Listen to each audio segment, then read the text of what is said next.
Traders, how are you? With Marcello. Today we're doing the recap of what happened in the markets last week. This week we have a lot of movement in regards to the collapse of the dollar, where we have a lot of countries that are starting to direct trade with their own currency rather than using the US dollar. And we even have a situation with places like England, for example, where people are starting to eat not rotten food, but expired food, and taking less medicine to be able to save money with all the exploding inflation. Let's get started.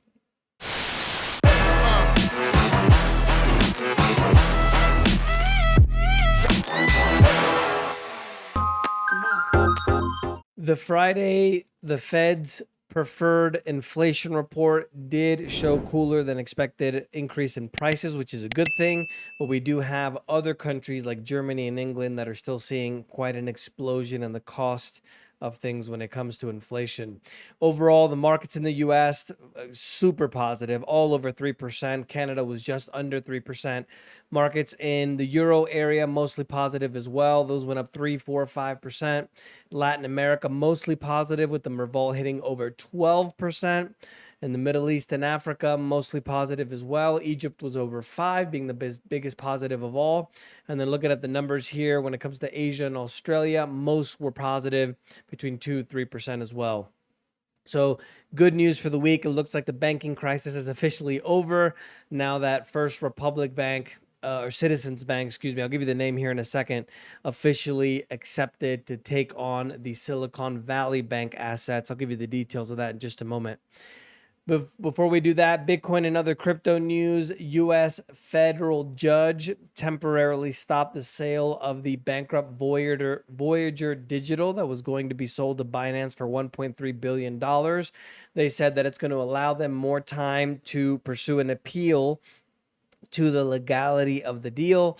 Binance is in its own problems as well. The CFTC is suing Binance because they supposedly had some violations when it comes to governing the commodities markets. CFTC, if you didn't know, is the SEC covers more securities and equities and things like that for stocks, and the CFTC is more things like derivatives and futures and that kind of thing, commodities. Elon Musk, or because of the actual lawsuit now that CFTC is filing against Binance, investors pulled out $1.6 billion out of Binance. The war against crypto in the United States is kind of turning up a notch. Elon Musk is asking a federal judge to throw out a lawsuit for $258 billion that has to do with racketeering and his supposedly his support of the pyramid scheme of Dogecoin. Investors accuse that they deliberately drove up the price of Dogecoin 36,000% in 2 years and just to let it crash. Most of the Bitcoin now, not Bitcoin, but most of the cryptos now, we're seeing a lot of them with just kind of pump and dump schemes. Bitcoin overall is higher this week, 3.59%. It hit just under 28,000, even though it's still kind of bouncing around from when I took the number. It is the best performing asset so far in 2023, over 71% positive for the year, but it is still negative, just over 38% year over year. In commodities, Britons are now starting to save food by eating expired food, or eating food after the expiration date, I should say, and also starting to take less medicine. What are the pharmacy companies going to do? All these pharmaceutical companies are going to make their billions now. German supermarket prices are skyrocketing as the food inflation hits a record 22.3% in March alone. And Nigeria, if you guys were looking forward to what's coming with the New World Order in 2030, Nigeria is the first country to introduce the CBDCs, or what I very passionately call government coin. If you see this video, you're going to see in just a moment, they're issuing fresh water with an RFID tag. So if you eat too much meat or you travel outside of a space you're not supposed to go, you're not going to be able to have any water, fresh water, that is. Cargo theft, led by food and beverages, is surging across the United States. It's going up by 600%. Since more and more people are having a hard time paying their bills, they're going out and stealing what they need to be able to sell it. Last year, the Euro countries sought to put an end to the dependence of Russian energy supplies and impose sanctions on Russia. If you guys remember, we had a huge surge in oil prices, with initially was a huge boom for Russia, but now supposedly they're going to start to see the effect in the Russian economy. The de-dollarization of the dollar as well is starting to take note in places like India, where Russia, instead of selling their oil and nat gas to places like the West and Europe, they switched to quote unquote friendlier countries like China and India, and the imports from Russia to India in oil jumped by 22-fold.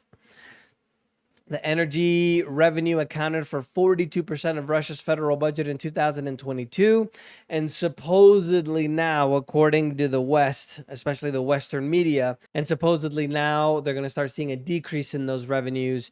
From the OECD is saying that they're going to decrease by 5.6% and 3.3% according to the World Bank, which I don't know if I necessarily believe, because remember, Ukraine was winning the war, if you guys remember that.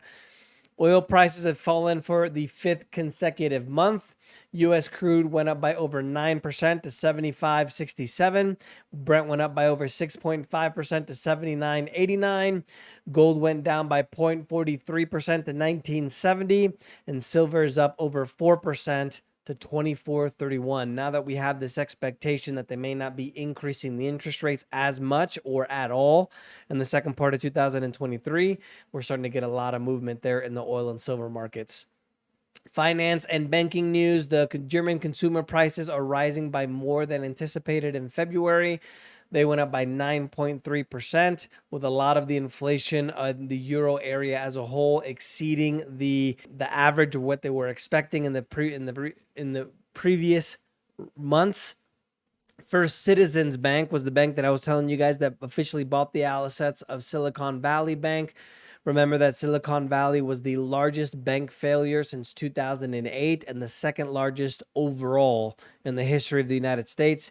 They're going to assume the assets of $110 billion, $56 billion in loans, and $72 billion worth of, $110 billion in assets, $56 billion in deposits, and $72 billion in loans. SVB, which was the bank that collapsed, was the 16th largest bank in the U.S. at the end of 2022. The years of the reserve status for the U.S. dollar might be coming to an end. I find it very weird that all of this is kind of happening all at once. Even the mainstream news like CNN and Fox News were talking about what would happen in the case of a collapse of a dollar. Since the U.S. has abused or weaponized the U.S. dollars against countries that it doesn't like, now we're starting to see a lot of countries choose to use other currencies instead of the U.S. dollar. Now, if you didn't know, the system that we have in place kind of in the world is called the petrodollar.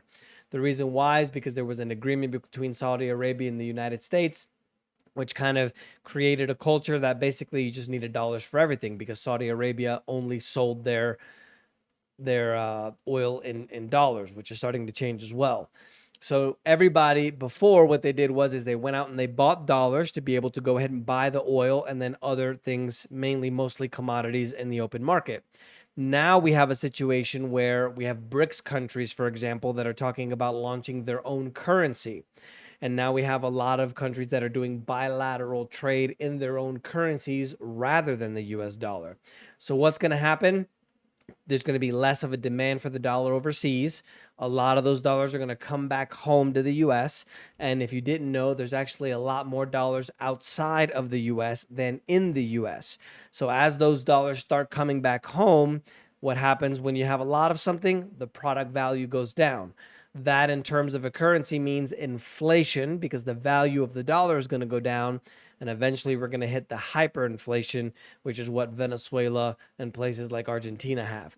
Now, Brics overall account for 31.5% of the global economy. So now the countries of the Brics like Brazil, Russia, India, China, and South Africa have a bigger portion of the global economy than any of the G7 nations, which is kind of the old school people that used to rule the world, let's say.